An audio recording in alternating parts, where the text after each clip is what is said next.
22 जनवरी 2024 वो तारीख जिसे पूरी दुनिया ने देखा। अयोध्या में श्री राम मंदिर की प्राण प्रतिष्ठा, आस्था का उत्साह, करोड़ों श्रद्धालुओं की भावनाओं का चरम क्षण।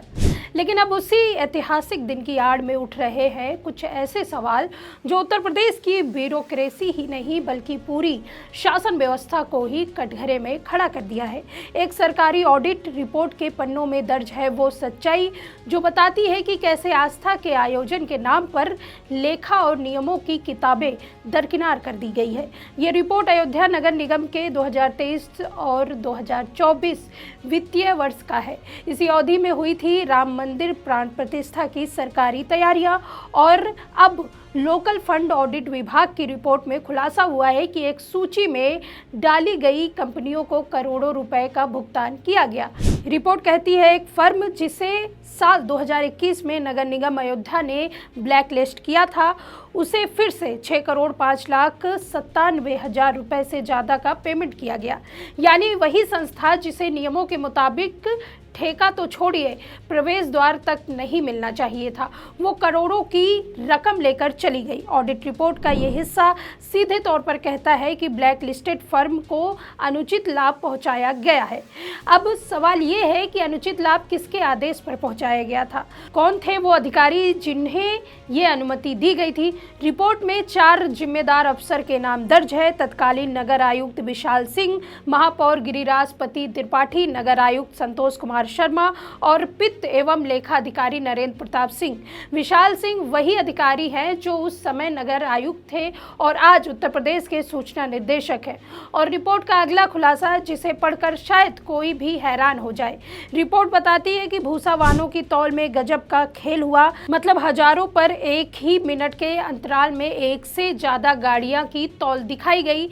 अब जरा सोचिए, एक वाहन धर्मकांटे पर चलेगा, फिर उतरेगा, फिर दूसरा आएगा। इसमें कम से कम 10-15 मिनट लगते हैं, लेकिन यहाँ कागजों में राम नाम का चमत्कार हो गया। 1 मिनट में एक से ज़्यादा गाड़ियाँ की तौल और उसके बदले भुगतान भी।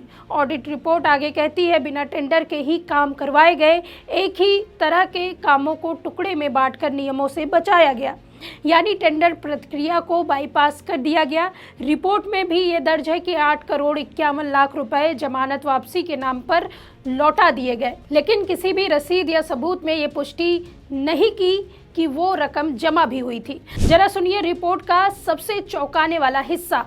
रिपोर्ट कहती है बार बार मांग करने के बावजूद करोड़ों की योजनाओं की फाइलें जांच टीम को दी ही नहीं गई। यानी जिन योजनाओं में करोड़ों रुपए खर्च हुए उनकी मूल पत्रावालियाँ ही गायब है। क्यों नहीं दी गई ये फाइलें, जिनके आदेश पर रोक दी गई जांच? क्या छिपाने की कोशिश की गई? रिपोर्ट में जिन योजनाओं का जिक्र है उसमें शामिल है मुख्यमंत्री नगर सृजन योजना, पंडित दीनदयाल उपाध्याय पार्क योजना, पंडित दीनदयाल सड़क व नाली योजना, 15वें वित्त आयोग और मेला मद के करोड़ों रुपए। इतना ही नहीं, श्री राम जन्मभूमि प्राण प्रतिष्ठा के नाम पर मिले 80 करोड़ 28 लाख रुपए के अनुदान का भी जिक्र है, जहां बिना कार्य सत्यापन और बिना बिल के ही लाखों रुपए भुगतान किए गए हैं। रिपोर्ट का एक उदाहरण लीजिए। रोड निर्माण के लिए 7300 वर्ग मीटर का काम स्वीकृत हुआ, लेकिन भुगतान 16,000 वर्ग मीटर से ज़्यादा का कर दिया गया, यानी लगभग दोगुना। एक मामले में 88,70,000 रुपए का अनियमित भुगतान दर्ज है। दूसरे में सोलर संयंत्र चाल ही नहीं हुआ, लेकिन 24 लाख रुपए भुगतान के बिल पास कर दिए गए। इन सब के बाद आज़ाद अधिकार सेना के राष्ट्रीय अध्यक्ष अमिताभ ठाकुर ने मुख्यमंत्री को चिट्ठी लिखी है। उन्होंने कहा है कि ऑडिट रिपोर्ट में 25 करोड़ तक के घोटाले के संकेत हैं। उनकी शिकायत में लिखा है कि ब्लैक लिस्ट कंपनियों को ठेका दिया गया, टेंडर से पहले ही बिल पास हुए और बिना बिल के भुगतान किया गया। रिपोर्ट में King Security Service, Line Security Service, Rajan Engineering, Lalu Ram and Sons जैसी कंपनियों के नाम दर्ज है। अयोध्या में राम मंदिर प्राण प्रतिष्ठा के दौरान हुए विभिन्न सरकारी खर्चों में लगभग 25 करोड़ रुपए की अनियमितता और भ्रष्टाचार के संबंध में local bodies fund audit report में प्राप्त तथ्यों के क्रम में मैंने यूपी के मुख्यमंत्री सहित समस्त संबंधित अधिकारियों को इन तथ्यों का संज्ञान लेते हुए दोषी अधिकारियों के विरुद्ध समस्त विधिक और प्रशासनिक कार्रवाई किए जाने की मांग की है।